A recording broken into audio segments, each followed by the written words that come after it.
Good morning dear student. आज की class में हम लोग सॉल्व करेंगे मैथमेटिक्स के मोस्ट इंपॉर्टेंट क्वेश्चन को।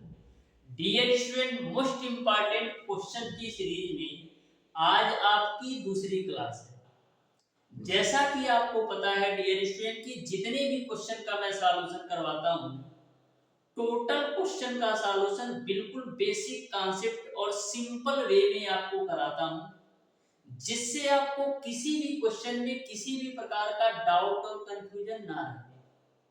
तो डियर स्टूडेंट, प्रत्येक क्वेश्चन को बिल्कुल बेहतरीन कॉन्सेप्ट के साथ आपको बताने वाला हूं, जिससे आपको किसी भी क्वेश्चन में किसी भी प्रकार का डाउट और कंफ्यूजन ना रहे।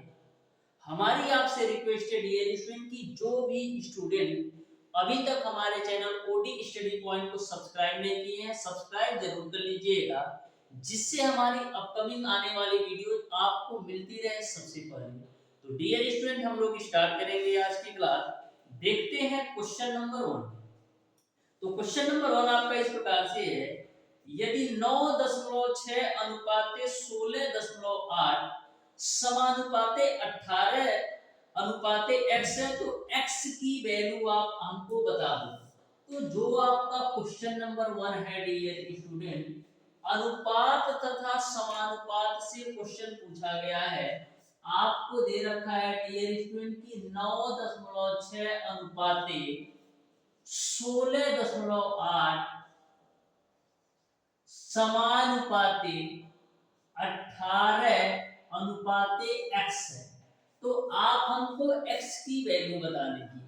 तो बिल्कुल सिंपल सा क्वेश्चन है, आप ध्यान से देखिएगा। 9.6 अनुपाते 16.8 को हम क्या लिख सकते हैं? हम लिख सकते हैं 9.6 बट्टे का 16.8 के रूप में। समानुपात का मतलब होता है बराबर, यानी कि इक्वल। 18 अनुपाते x को हम लिख सकते हैं 18 बट्टे का x के रूप में। ठीक है, यहां से आप x की वैल्यू निकालोगे डियर स्टूडेंट, तो आपको मिल जाएगा 18 गुणे 16.8 बट्टे का 9.6। अब देखिएगा, ऊपर भी आपका एक अंक पे दशमलव है और नीचे भी आपका एक अंक पे दशमलव है। तो ऊपर और नीचे दोनों जगह एक अंक पे दशमलव है, तो दशमलव को हटाने के लिए हम ऊपर भी 10 से गुणा कर देते हैं और नीचे भी 10 से गुणा कर देते हैं। तो आपको मिल जाएगा 18 गुणे 159 बट्टे का 96। अब काट दो इसको। किससे काटोगे? 12 से काटो तो 12 बट्टी 96 होता है। 12 कम 12 अब 12 चौक 48 हो जाएगा। फिर काटो तो 2 से काटेंगे, 2 चौक 8 और 2 सत्ते 14। अब फिर 2 दूना 4, फिर 2 से काटोगे इसको तो 9 बार भी कटेगा। तो 9 सत्ते आपका कितना हो गया? 63। और नीचे में आपका बट्टे 2 हो जाएगा। 63 को आप 2 से डिवाइड करोगे तो आपको मिल जाएगा कितना? 2 3 6, 2 1 कम 2, 2 25 10, यानी 31.5 आपको मिल जाएगा। यानी कि जो x की वैल्यू होगी डियर स्टूडेंट 31.5 होगा। यानी क्वेश्चन नंबर 1 का ऑप्शन नंबर डी सही हो जाएगा। तो देख सकते हो कितने सिंपल वे में मैंने इस क्वेश्चन को बताया है। बढ़ते हैं हम डियर स्टूडेंट क्वेश्चन नंबर 2 की तरफ। बिल्कुल आप ध्यान से समझिएगा, बहुत ही बेहतरीन कॉन्सेप्ट के साथ सारे क्वेश्चन मैं आपको बताऊंगा। किसी भी क्वेश्चन में किसी भी प्रकार का डाउट और कंफ्यूजन नहीं होगा। और एक बात मैं और आपको बता दूं, जिस तरीके से मैं आपको कॉन्सेप्ट और कंटेंट दे रहा हूं, इस तरीके का कॉन्सेप्ट और कंटेंट आपको किसी भी पेड कोर्स में या किसी भी YouTube चैनल पर नहीं देखने को मिलेगा। तो क्वेश्चन नंबर 2 को आप ध्यान से देखिएगा। बोला है यदि x + 1 अपान x की वैल्यू आपका 5 है, तो x² + 1 अपान x² की वैल्यू आप बता दो। बोला है कि यदि x + 1 अपान x की वैल्यू 5 के बराबर है, तो x² + 1 अपान x² की वैल्यू आप हमको बता दीजिए। तो जो भी हमारे पुराने स्टूडेंट हैं, चैप्टर नंबर 7 आप लोगों ने पढ़ रखा होगा। बीजगणितीय सूत्रों पर आधारित जो आपका चैप्टर नंबर 7 है, उसमें मैंने आपको बताया था यदि x + 1 अपान x की वैल्यू p के बराबर हो, यदि x + 1 अपान x की वैल्यू p के बराबर हो, तो x² + 1 अपान x² की जो वैल्यू होती है वो आपका पी स्क्वायर माइनस का 2 के बराबर होती है। तो p की वैल्यू कितना दे रखा है 5, 5 का स्क्वायर करोगे 25 माइनस 2 यानी मिल जाएगा आपको 23। इस तरीके से x square plus 1 upon x square की वैल्यू आपको मिल जाएगी 23। यानी क्वेश्चन नंबर 2 का ऑप्शन नंबर ए सही हो जाएगा। इसको आप बेसिक से भी सॉल्व कर सकते हो, इसको भी देख लो कैसे बेसिक से सॉल्व करेंगे। तो बेसिक से सॉल्व करने के लिए हम करते क्या है डियर स्टूडेंट, आप दोनों साइड का वर्ग कर दो, यानी दोनों पक्षों का हम क्या करेंगे, दोनों पक्षों का हम वर्ग कर देते हैं। तो वर्ग करोगे तो क्या मिलेगा, मिलेगा x square plus 1 upon x square plus 2 गुणे x गुणे 1 अपॉन x की वैल्यू आपको मिल जाएगी 25। x से x काट दो तो मिलेगा आपको x square plus 1 upon x square की वैल्यू आपको 25 में से 2 घटाओगे तो 23 मिल जाएगा। तो आपको मैंने दोनों ही तरीके बता दिए, ट्रिक से भी और बेसिक से भी, बहुत ही बेहतरीन तरीके से मैक्सिमम 5 सेकंड के अंदर कर पाओगे। तो क्वेश्चन नंबर 3 पर हम बढ़ते हैं। ध्यान से देखिएगा, बहुत ही सिंपल और आसान वे में इस क्वेश्चन को भी मैं बताता हूं, आप बिल्कुल ध्यान से समझिएगा डियर स्टूडेंट।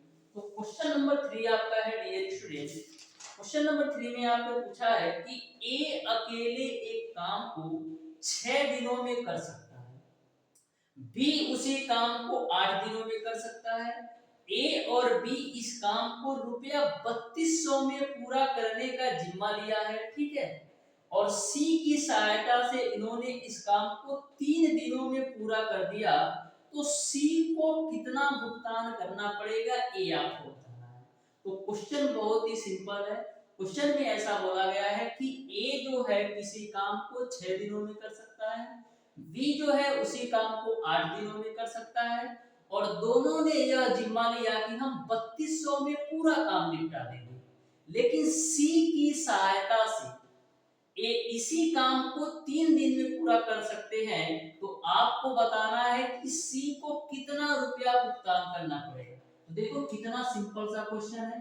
ए जो है किसी काम को 6 दिन में, बी जो है उसी काम को 8 दिन में, और ए और बी जो है सी की सहायता से उसी काम को 3 दिन में कर सकते हैं।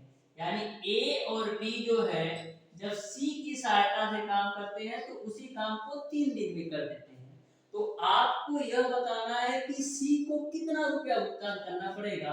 तो सबसे पहला कदम हमारा ये होता है कि टोटल वर्क निकाल लें। तो टोटल वर्क कैसे निकालोगे, 6, 8 और 3 का एलसीएम निकालो तो जो आपको मिल जाएगा 24, यानी टोटल काम आपका 24 है। अब जब आप 6 से 24 में भाग देंगे तो ए की क्षमता आएगी, ए की कार्य क्षमता आएगी, तो 6 से 24 में भाग दोगे तो 4 मिलेगा। 8 से जब 24 में भाग दोगे तो बी की कार्य क्षमता आएगी जो कि आपको 3 मिलेगा। और जब 3 से 24 में भाग दोगे तो ए बी और सी की कार्य क्षमता आएगी जो कि आपको 8 मिल जाएगा। अब देखो ए बी और सी तीनों की कार्य क्षमता कितनी है, ए बी और सी तीनों की कार्य क्षमता 8 के बराबर है, और 8 कार्य क्षमता के बदले इनको 3200 रुपया दिया जाता है, ठीक है। तो एक कार्य क्षमता के बदले इनको कितना पैसा मिलेगा, 400 रुपया, यानी कि जितना काम उतना पैसा। तो यदि एक काम करेगा यानी जिसकी कार्य क्षमता 1 होगी उसको 400 मिलेगा, जिसकी कार्य क्षमता 2 होगी उसको 800 मिलेगा, यानी कि कार्य क्षमता के बराबर ही हम पैसा देंगे, ठीक है। तो यहाँ पर आपको बताना है कि सी को कितना पैसा भुगतान करना पड़ेगा। तो यदि ए का आपका कार्य क्षमता 4 है और बी का कार्य क्षमता 3 हो जाएगा, तो सी की कार्य क्षमता कितनी निकल के आ जाएगी, 1 आ जाएगी। तो सी की जो कार्य क्षमता है 1, और एक कार्य क्षमता के बदले 400 रुपया मिलता है, यानी क्वेश्चन नंबर 3 का कितना रुपया हो जाएगा, क्वेश्चन नंबर 3 का ऑप्शन नंबर सी सही हो जाएगा कि सी को हम 400 रुपया भुगतान करेंगे। अब ध्यान से समझना डियर स्टूडेंट, क्वेश्चन नंबर 4 को बहुत ही सिंपल और आसान, ऐसा क्वेश्चन ऑलरेडी मैंने पिछली क्लास में करा रखा है। जो भी स्टूडेंट हमारा पिछली क्लास देखे होंगे, यानी कि जो भी स्टूडेंट हमारा लास्ट क्लास देखे होंगे मोस्ट इंपॉर्टेंट क्वेश्चन की सीरीज का, उनको बहुत ही बेहतरीन तरीके से क्वेश्चन नंबर 4 मैक्सिमम 2 सेकंड के अंदर सॉल्व कर सकते हैं। तो ध्यान से समझना, उस वीडियो का लिंक मैं डिस्क्रिप्शन बॉक्स में दे दूंगा, वहां से आप उस वीडियो को भी देख लीजिएगा जो स्टूडेंट अभी तक देखे नहीं है। तो क्वेश्चन नंबर 4 आपका है, एक दुकानदार 5% और 4% की क्रमिक छूटें प्रदान करता है, वह कितने समतुल्य छूट के बराबर है, ये आपको बताना है। कोई आपका एक दुकानदार है जो आपका 5% और 4% की दो क्रमिक छूटें देता है, तो यह दो क्रमिक छूटें कितने समतुल्य छूट के बराबर है, ये आपको बताना है। तो कभी भी यदि आपसे समतुल्य छूट पूछा जाए तो उसका सिंपल सा फार्मूला ध्यान में रखिएगा, x प्लस वाई माइनस का x into y divided by 100 होता है। अब आप ये सोच रहे होंगे कि x क्या है, y क्या है। जो आपका x है पहली छूट है, जो आपका y है वो आपका दूसरी छूट है। तो पहली छूट आपका हो जाएगा 5, दूसरी छूट आपका हो जाएगा 4 माइनस का 5 गुणे 4 बट्टे का 100। इसी को कैलकुलेट कर लो तो 5 4 9 माइनस का 20 बट्टे का 100, 20 25 100, तो 9 माइनस का 1 बट्टे 5 मिलेगा। तो 9 माइनस का 1 बट्टे 5 की वैल्यू कितनी होती है, 1 बट्टे 5 की वैल्यू 0.2 होती है। तो 9 में से 0.2 घटाओगे तो 8.8 आपको मिल जाएगा। यानी क्वेश्चन नंबर 4 का dear student option number B सही हो जाएगा। तो देख सकते हैं कितना सिंपल वे में आप किसी क्वेश्चन को सॉल्व कर पा रहे हो। अब ध्यान से देखिएगा डियर स्टूडेंट, क्वेश्चन नंबर 5 बहुत ही सिंपल और आसान सा क्वेश्चन ये भी पूछा है। आप ध्यान से समझिएगा तो बहुत ही सिंपल तरीके से आप क्वेश्चन नंबर 5 को आप कर पाओगे। ये आपका क्वेश्चन नंबर 4 है, ठीक है। तो क्वेश्चन नंबर 5 को ध्यान से देखिएगा। बोला है 3 के प्रथम 25 गुणजों का औसत आप हमें बता दो। 3 के प्रथम 25 गुणजों का औसत हमें बता दो। तो 3 के प्रथम 25 गुणज कैसे आएंगे, 3 आएगा, 6 आएगा, 9 आएगा, 12 आएगा, डॉट डॉट डॉट 75। अब देखो ये कैसे होता है, 3 के प्रथम 25 गुणज। तो पहला गुणज आपका होगा 3 गुणे 1, दूसरा गुणज आपका होगा 3 गुणे 2, तीसरा गुणज होगा आपका 3 गुणे 3 और चौथा गुणज होगा आपका 3 गुणे 4। आपको 25 गुणजों का औसत निकालना है, यानी कि जो 25वां होगा 3 गुणे 25 हो जाएगा। तो इस तरीके से 3 गुणे 1 3 हो जाएगा, 3 गुणे 2 आपका 6 हो जाएगा, 3 गुणे 3 आपका 9 हो जाएगा और 3 गुणे 4 आपका 12 हो जाएगा और 3 गुणे 25 करोगे तो 75 हो जाएगा। ये बात आपको समझ में आ गई होगी। आपको निकालना है औसत। तो औसत कैसे निकालते हैं, यदि आपकी कोई भी श्रेणी एक सीक्वेंस में हो, जैसे आपका 3 6 9 12, यानी कि इनके बीच का जो डिफरेंस है समान है, यानी कि एक तरीके से हम कह सकते हैं समांतर श्रेणी में है, क्योंकि बीच का जो अंतर है सब जगह समान है। तो कभी भी यदि आपका इस तरीके से श्रेणी दे रखा हो और आपसे औसत पूछा जाए तो सिंपल सा फार्मूला आपको लगाना है, लास्ट टर्म प्लस का फर्स्ट टर्म डिवाइडेड बाय 2। यहां से आप औसत निकाल सकते हो जब कभी भी यदि आपको कोई भी श्रेणी एक सीक्वेंस में दी गई हो, एक आपका सीक्वेंस में दी गई हो। जैसे ए आपका एक समांतर श्रेणी में है क्योंकि दो संख्याओं के बीच का अंतर समान है। तो यहाँ पर लास्ट टर्म आपका बाबू है 75, फर्स्ट टर्म आपका 3 है डिवाइडेड बाय 2। 75 3 78 बट्टे 2 करोगे तो आपको मिल जाएगा 39, यानी कि जो आपका औसत आ जाएगा 39 होगा। इस तरीके से क्वेश्चन नंबर 5 का ऑप्शन नंबर सी सही हो जाएगा। बढ़ते हैं डियर स्टूडेंट क्वेश्चन नंबर 6 की तरफ। आप बिल्कुल ध्यान से समझिएगा, बहुत ही बेहतरीन तरीके से मैं आपको बताऊंगा। जो आपका बाबू क्वेश्चन नंबर 6 है, ये आपका रैखिक तथा द्विघात समीकरण से क्वेश्चन पूछा गया है। आप ध्यान से देखिएगा, बहुत ही बेहतरीन तरीके से सारे क्वेश्चन के कांसेप्ट मैं आपको बताऊंगा। तो देखो बोला है, यदि समीकरण x² - x - 1 बराबर 0 के मूल a और b है तो वह समीकरण कौन सा होगा जिसके मूल a बट्टे b और b बट्टे a। तो देखो कितना सिंपल सा क्वेश्चन आपसे पूछा है। क्वेश्चन में ऐसा बोला गया है कि x² माइनस का x प्लस का 1 बराबर 0 के दो मूल a भी आपका माइनस है, माइनस कर लेना, x square minus x minus one बराबर 0 के दो मूल a और b दिए गए हैं, तो उस समीकरण का आप ज्ञात करना है जिसके मूल a बट्टे b और b बट्टे a है। तो सबसे पहले हम करेंगे क्या, मूलों का योगफल ज्ञात कर लेते हैं। तो मूलों का योगफल यानी कि a प्लस b, तो मूलों का योगफल बराबर क्या होता है, माइनस का x का गुणांक बट्टे एक्स स्क्वायर का गुणांक, तो माइनस का x का गुणांक माइनस का 1 है और एक्स स्क्वायर का गुणांक 1 है, यानी आपको a प्लस b की वैल्यू मिल जाएगी 1।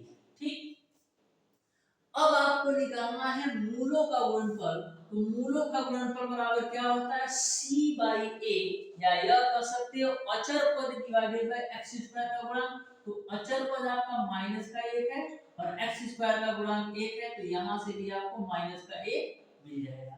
यहां तक सबको क्लियर है। ठीक है, अब देखो हमको उस ऐसा समीकरण ज्ञात करना है जिसके मूल a बट्टे b और b बट्टे a है। तो यदि आपको दो मूल दे रखा हो और आपको समीकरण ज्ञात करना हो, तो आपका फार्मूला होता है x स्क्वायर माइनस मूलों का योगफल। मूलों का योगफल क्या होगा, a बट्टे b प्लस का b बट्टे a, क्योंकि दो मूल आपको a बट्टे b और b बट्टे a के रूप में दे रखा है, उसका समीकरण ज्ञात करना है। इनटू का आपका हो जाएगा x प्लस का मूलों का गुणनफल। तो पहला मूल आपका है a बट्टे b और दूसरा मूल आपका है b बट्टे का a, बराबर आपका 0 हो जाएगा। अब देखना डियर स्टूडेंट, यहां से a से a कैंसिल, b से b कैंसिल, तो फाइनली आपको क्या मिल जाएगा, फाइनली आपको मिल जाएगा एक्स स्क्वायर। यहाँ पर आप एलसीएम ले लो, तो यहाँ पर आप एलसीएम लोगे तो नीचे आपका आ जाएगा a इंटू बी और ऊपर आपको मिल जाएगा a स्क्वायर प्लस का b स्क्वायर के रूप में इंटू का x प्लस का a बराबर आपको मिल जाएगा 0। यहाँ तक आपको किसी प्रकार का दिक्कत नहीं होना चाहिए, यहाँ तक आपको किसी भी प्रकार का दिक्कत नहीं होना चाहिए। यानी कि इस समीकरण को हल करने के लिए हमको यदि a square plus b square की वैल्यू पता चल जाए तो हम सिंपल तरीके से सॉल्व कर सकते हैं। तो देखो a square plus b square की वैल्यू कैसे निकालोगे, तो a square plus b square की वैल्यू निकालने के लिए हम करते क्या है, a प्लस b का होल स्क्वायर खोल देते हैं। तो a प्लस b का होल स्क्वायर खोलोगे तो मिलेगा आपको a square plus b square plus का 2ab बराबर आपको मिल जाएगा a प्लस बी का होल स्क्वायर करोगे a square plus B square plus 2ab और राइट साइड में एक है, एक का स्क्वायर करोगे एक ही मिलेगा।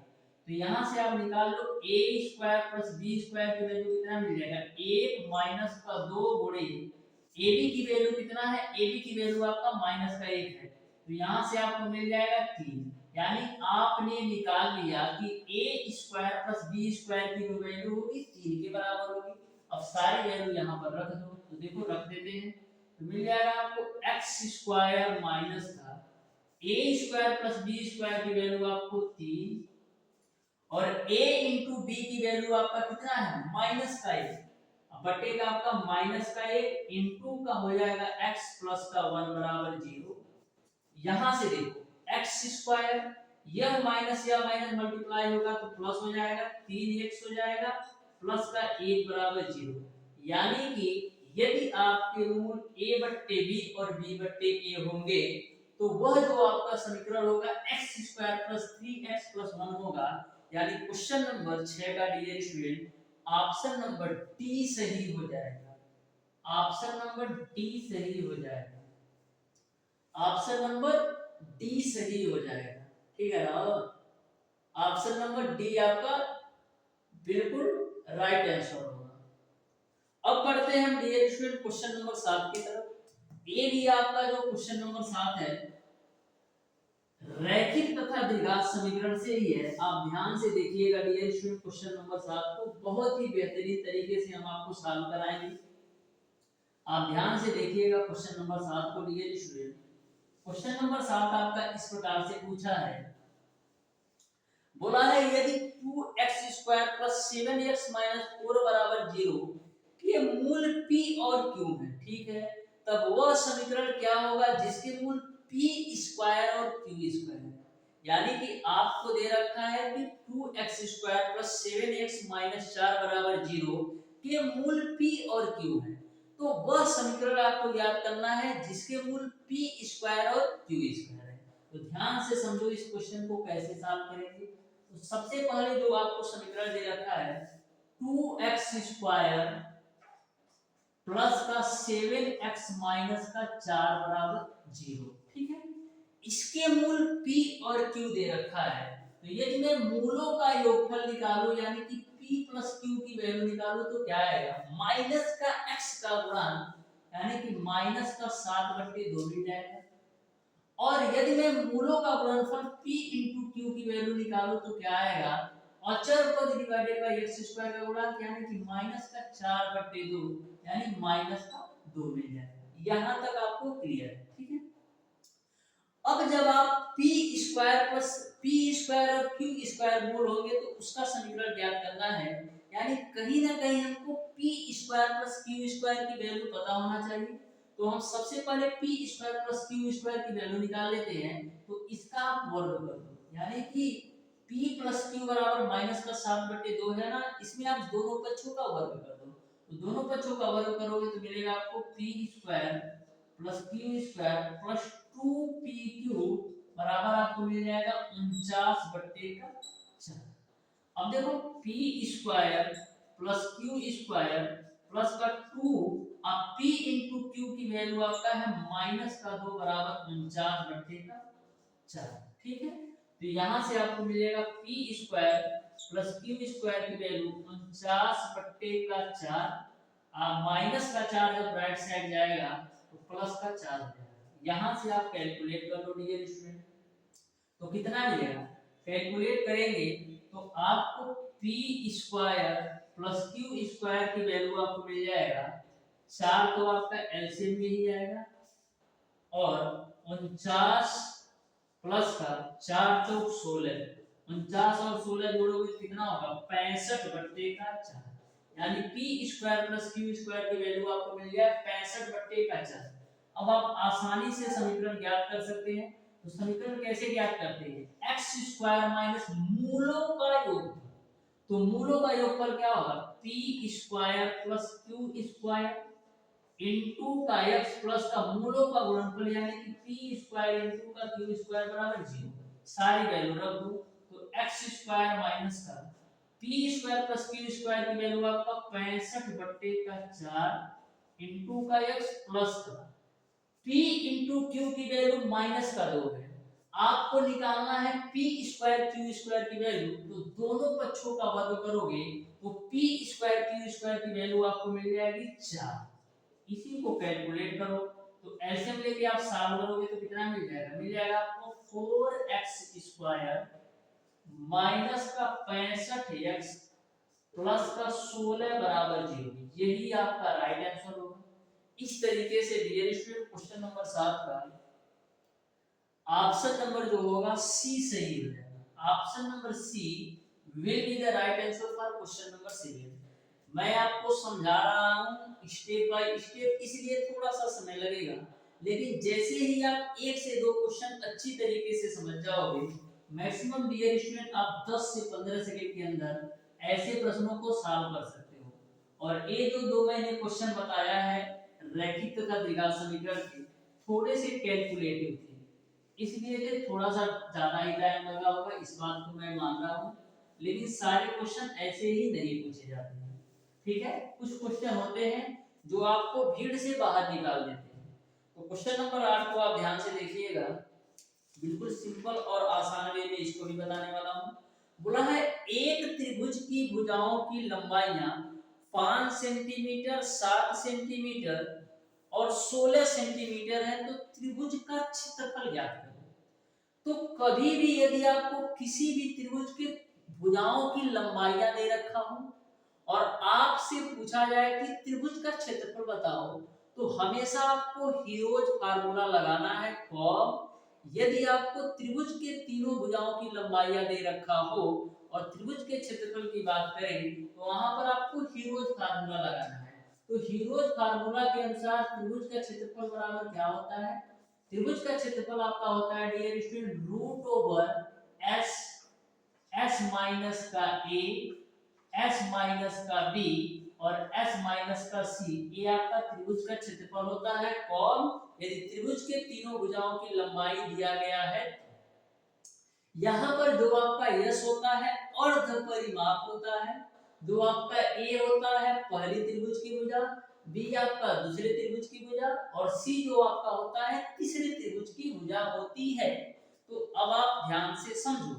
तो सबसे पहले हम त्रिभुज का अर्ध परिमाप निकाल लेते हैं। तो जो आपका परिमाप होता है वो आपका a प्लस बी प्लस सी के बराबर होता है, लेकिन जो आपका अर्ध परिमाप होता है a plus B plus C by two के बराबर होता है। ठीक है, अर्ध परिमाप a plus B plus C by two के बराबर होता है। परिमाप की बात करेगा तो केवल a प्लस बी प्लस सी के बराबर होता है। अब a की वैल्यू आपका है 5, a की वैल्यू आपका है डियर स्टूडेंट आपका 5, b की वैल्यू आपका कितना है 7 और c की वैल्यू आपका है 10 डिवाइडेड बाय 2। तो 7 पर 12 10 22 बटे 2 करोगे तो 11 मिल जाएगा, यानी कि अर्ध परिमाप जो है वो आपका 11 के बराबर है। अब सारी वैल्यू रख दो। तो देखो रूट ओवर s की वैल्यू आपने निकाला है 11, 11 माइनस a की वैल्यू 5, b की वैल्यू आपका हो जाएगा कितना 7 और c की वैल्यू आपको मिल जाएगा 10। इसी को आप कैलकुलेट कर लो तो मिलेगा आपको कितना 11 गुणे 11 में से 5 जाएगा 6, 11 में से 7 जाएगा 4 और 11 में से 10 जाएगा 1।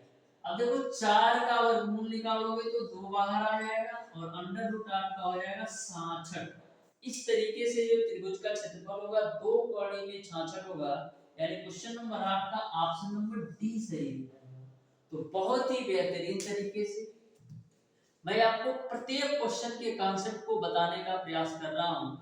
फिर भी डियर स्टूडेंट यदि आपको किसी भी प्रकार का कहीं भी डाउट होगा ना तो आप बिल्कुल बेहतरीन तरीके से चाहे आप व्हाट्सएप कर सकते हो या कॉल करके भी पूछ सकते हो। अब बढ़ते हैं हम डियर स्टूडेंट क्वेश्चन नंबर 9 की तरफ। तो ध्यान से आप समझना डियर स्टूडेंट, प्रत्येक क्वेश्चन को इस तरीके से मैं आपको बता दूंगा ना, यदि आप एक से दो बार अच्छी तरीके से देख लोगे किसी भी कॉन्सेप्ट को ना तो उस कॉन्सेप्ट पर आधारित कैसा भी एग्जामिनर क्वेश्चन पूछ लेगा आप बिल्कुल सिंपल वे में बिना किसी गलती के सॉल्व कर पाओगे। तो क्वेश्चन नंबर 9 को आप ध्यान से देखिएगा।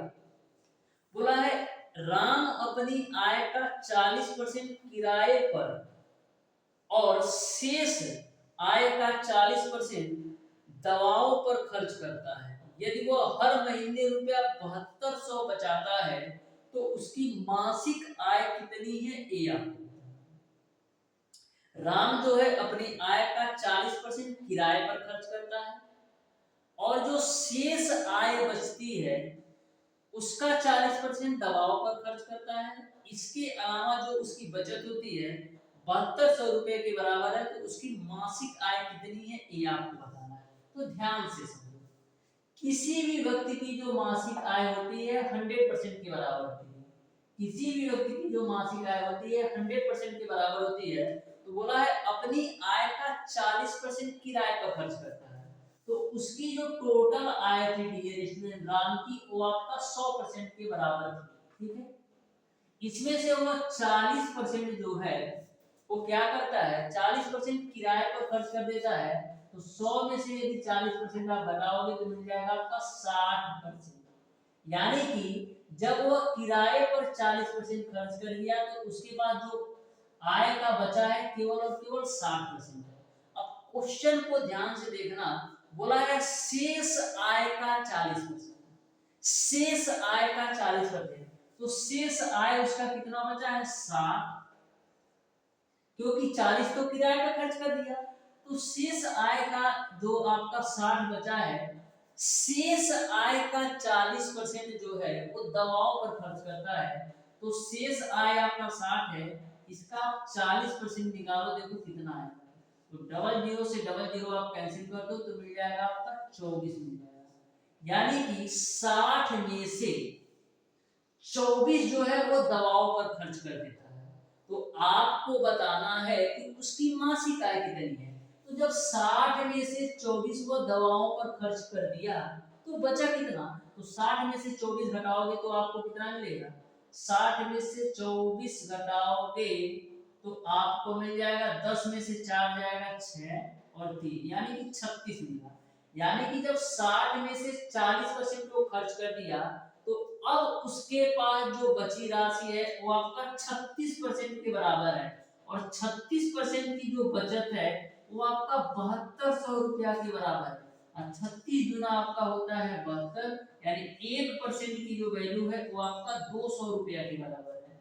आपको बताना है उसकी मासिक आय कितनी है, तो मासिक आय उसका 100% था, यदि 1% की वैल्यू 200 है तो 100% की वैल्यू 20,000 रुपया के बराबर हो जाएगा। यानी क्वेश्चन नंबर 9 का dear student option number D सही हो जाएगा। बहुत ही बेहतरीन तरीके से मैंने इस क्वेश्चन को सॉल्व करने का बताया है। बढ़ते हैं डियर स्टूडेंट क्वेश्चन नंबर 10 की तरफ। बिल्कुल सिंपल वे में सारे क्वेश्चन को आप बहुत ही बेहतरीन तरीके से कर पा रहे होंगे, क्योंकि मैं बिल्कुल सिंपल और आसान वे में सारे क्वेश्चन का सॉल्यूशन बता रहा हूं। तो क्वेश्चन नंबर 10 को आप ध्यान से देखिएगा डियर स्टूडेंट। बोला है कि दो संख्याओं का जो योग है वो आपका 36 है। एक संख्या का 5 गुना दूसरी संख्या के 3 गुने के बराबर है, तो दोनों संख्याओं में से बड़ी संख्या कौन सी है ये आपको बताना है।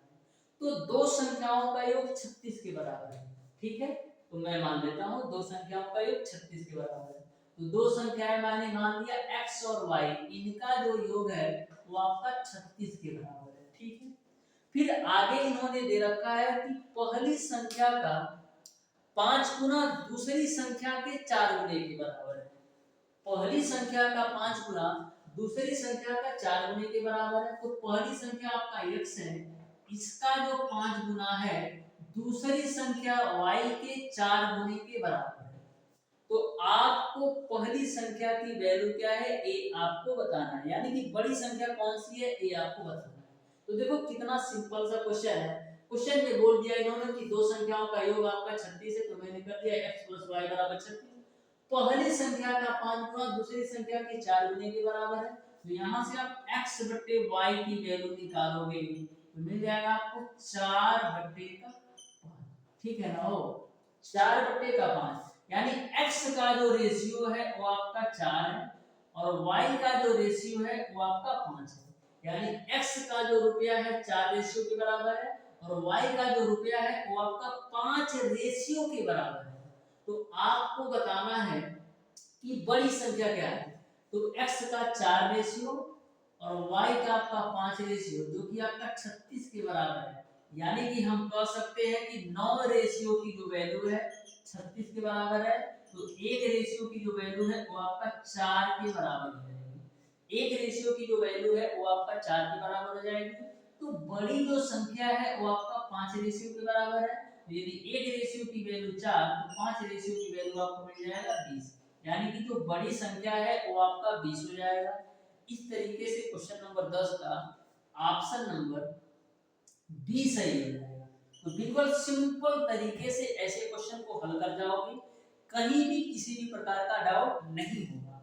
तो बढ़ते हैं डियर स्टूडेंट क्वेश्चन नंबर 11 की तरफ। ध्यान से देखना, इस तरीके से मैं आपको प्रत्येक क्वेश्चन बता दूंगा ना कि कभी भी आपको डाउट रहेगा ही नहीं। बहुत ही सिंपल और आसान वे में सारे क्वेश्चन बता दूंगा। आप बस ध्यान से पूरी क्लासेस लो डियर स्टूडेंट, सब कुछ सिंपल और आसान आपको लगेगा। तो क्वेश्चन नंबर 11 आपका है, रुपया 11,000 पर 2 वर्ष में 4% वार्षिक ब्याज दर पर वार्षिक रूप से संयोजी चक्रवृद्धि ब्याज आपको बताना है। यानी कि जो आपका क्वेश्चन नंबर 11 है चक्रवृद्धि ब्याज से रिलेटेड क्वेश्चन है। तो सबसे पहले चक्रवृद्धि मिश्र धन हम निकाल लेते हैं। तो चक्रवृद्धि मिश्र धन निकालने का फार्मूला क्या होता है, चक्रवृद्धि मिश्र धन बराबर होता है मूलधन 1 + r/100 पे पावर आपका होता है ये। तो यहाँ पर मूलधन की वैल्यू इन्होंने दे रखा है 11,000, 1 + r की वैल्यू आपका है 4/100 और n की वैल्यू आपका है 2। तो यहाँ से आपको मिल जाएगा 11,000, 4 से काटो तो 25 बार निकलेगा, 25 से कम 25 से 26/25 का होल स्क्वायर। तो 26/25 को होल स्क्वायर तो हम क्या लिख देंगे 26/25 गुणे 26/25 के रूप में।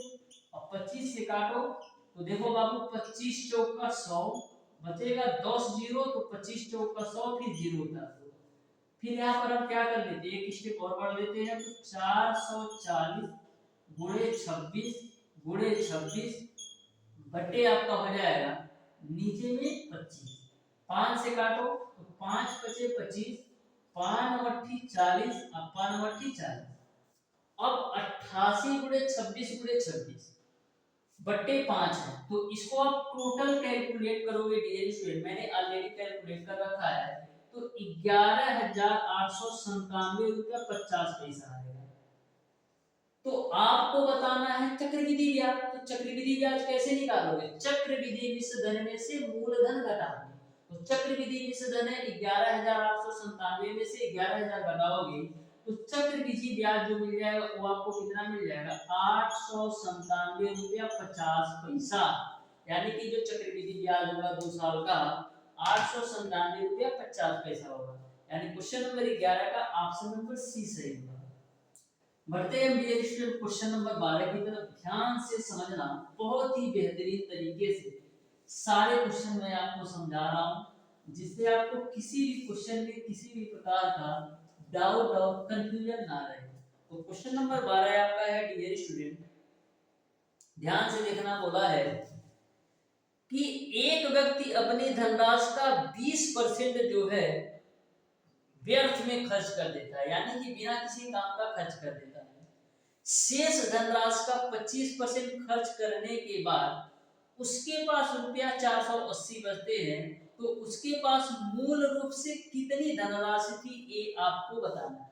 तो ध्यान से समझना, बिल्कुल सिंपल सा क्वेश्चन है, बोला है कि एक व्यक्ति जो है अपनी धनराशि का 20% व्यर्थ में खर्च कर देता है, तो यदि उसकी टोटल धनराशि 100% थी, उन्होंने 20% जो है व्यर्थ में खर्च कर दिया, तो 100% उसकी टोटल धनराशि थी और 20% उन्होंने व्यर्थ में खर्च कर दिया, तो यानी कि आपका बची जो आय है, जो बची आय है वो आपका कितना होगा, 80% होगा, क्योंकि 20% इन्होंने व्यर्थ में खर्च कर दिया, तो टोटल आय 100% था, 20% व्यर्थ में कर दिया, यानी कि जो शेष आय है, जो बची आय है वो आपका 80% के बराबर है।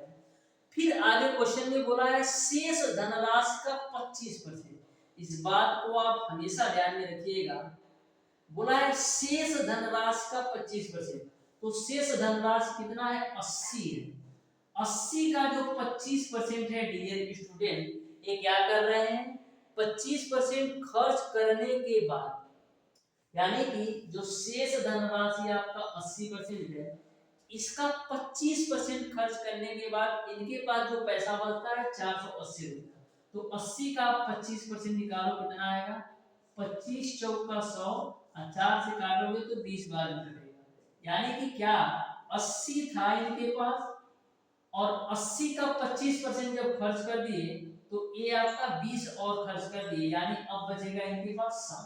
ये बात आपको क्लियर समझ में आया होगा। क्वेश्चन में ऐसा बोला गया है कि शेष राशि का 25%, तो शेष राशि का आप 25% निकालोगे तो 20 आएगा, तो 80 में से जब 20 इन्होंने खर्च कर दिया तो अब बचेगा इनके पास केवल और केवल 60% के बराबर वैल्यू, 60% के बराबर। अब यह जो 60% की वैल्यू है वो ये बता रहे हैं कि 480 के बराबर है, तो 6 8 48 होता है, यानी एक रेशियो की वैल्यू आपका 8 के बराबर है, तो आपको बताना है उनकी टोटल आय कितनी थी, तो एक रेशियो की वैल्यू 8 है, तो 100% की वैल्यू आपका कितना हो जाएगा, 800, यानी कि यदि 1% की वैल्यू 8 है तो 100% की वैल्यू 800 के बराबर हो जाएगा, यानी कि डियर स्टूडेंट क्वेश्चन नंबर 12 का जो राइट आंसर होगा वो आपका ऑप्शन नंबर ए सही हो जाएगा। तो बिल्कुल आप ध्यान से समझिएगा, क्वेश्चन के लैंग्वेज को समझना सबसे जरूरी है।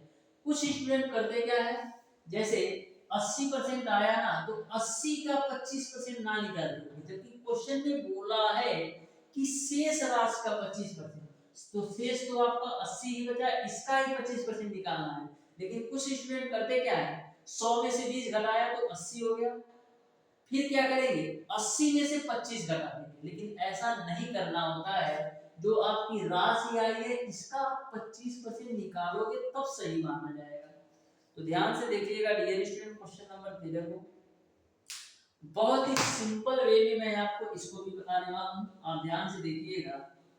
क्वेश्चन नंबर 13 को,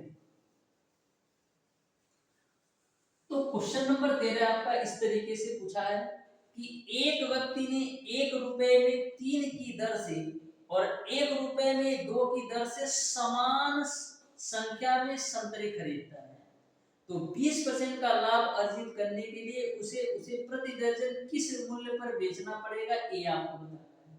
तो सबसे पहले क्वेश्चन के लैंग्वेज को समझो। बोला है एक जो व्यक्ति है 1 रुपए में 3 और 1 रुपए में 2 के रेट से समान संतरे खरीदता है। इसका मतलब ये है कि 1 रुपया में 3 के रेट से जितना संतरे खरीदता है उतने ही संतरे 1 रुपया में 2 की रेट से खरीदता है। तो यदि वह 20% का लाभ कमाना चाहे तो 1 दर्जन संतरा को कितना में बेचना पड़ेगा। तो देखो 1 रुपया में 3 संतरा खरीदता है और जो दूसरे वैरायटी का संतरा है 1 रुपया में 2 की रेट से खरीदता है। क्वेश्चन में ऑलरेडी बोल रखा है कि दोनों संतरे जो है यानी कि 1 रुपया में 3 की रेट से और 1 रुपया में 2 की रेट से दोनों ही संतरे समान संख्या में खरीदता है। यह सबसे बड़ी बात है, समान संख्या में खरीदता है यानी कि संतरों की संख्या आपको समान करना पड़ेगा। तो संतरों की संख्या समान करने के लिए क्या करेंगे, यहाँ पर 2 से गुणा, तो यहाँ पर भी 2 से गुणा करोगे, यहाँ पर भी आप 3 से गुणा कर दो, तो यहाँ पर भी आप 3 से गुणा कर दो।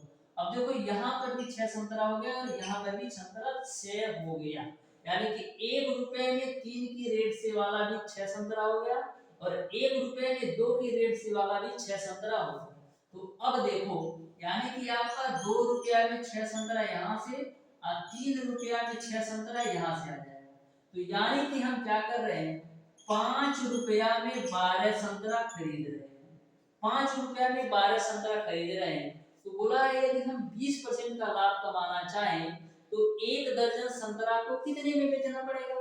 तो 5 रुपया पर आप 20% लाभ कमा लो यानी 120/100 की वैल्यू निकालो।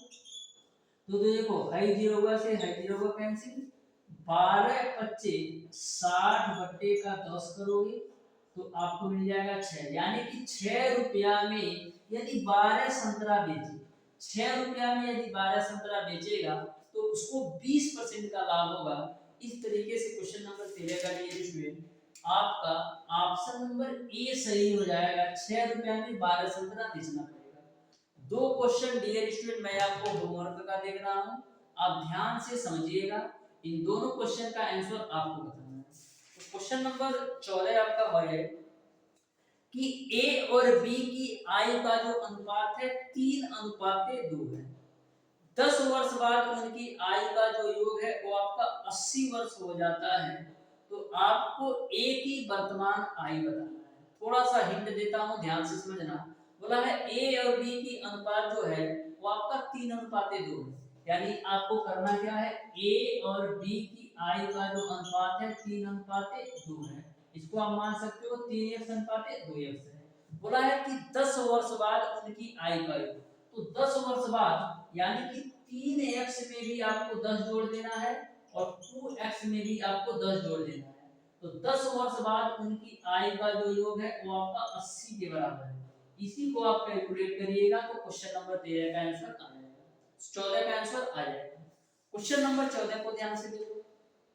बोला है यदि a + b + c बराबर 16 है और ab + bc + ca बराबर आपका 78 है, तो आपको a³ + b³ + c³ माइनस का 3abc का मान ज्ञात करना है। तो बिल्कुल बेहतरीन तरीके से आप क्वेश्चन नंबर 13 को 14 को भी और क्वेश्चन नंबर 15 को भी आप सॉल्व कीजिएगा और कमेंट बॉक्स में कमेंट करके बताइएगा डियर स्टूडेंट कि आपका क्वेश्चन नंबर 14 का कौन सा ऑप्शन सही होगा और क्वेश्चन नंबर 15 का कौन सा ऑप्शन सही होगा। आप लोग सबसे पहले बिल्कुल अच्छी तरीके से ट्राई कीजिएगा कि दोनों क्वेश्चन के कौन से आंसर आने वाले हैं और उन आंसर को कमेंट बॉक्स में पिन करके बताइएगा कि कौन सा ऑप्शन सही होगा। कल की क्लास में डियर स्टूडेंट मैं आपको क्वेश्चन नंबर 14 और क्वेश्चन नंबर 15 को भी सॉल्व करवा दूंगा। ये दोनों क्वेश्चन आपके लिए होमवर्क है, आप लोग सॉल्व करके बताइए कौन सा आंसर सही होगा। तो डियर स्टूडेंट आज की क्लास को हम यहीं तक रखते हैं, मिलते हैं नेक्स्ट क्लास में, तब तक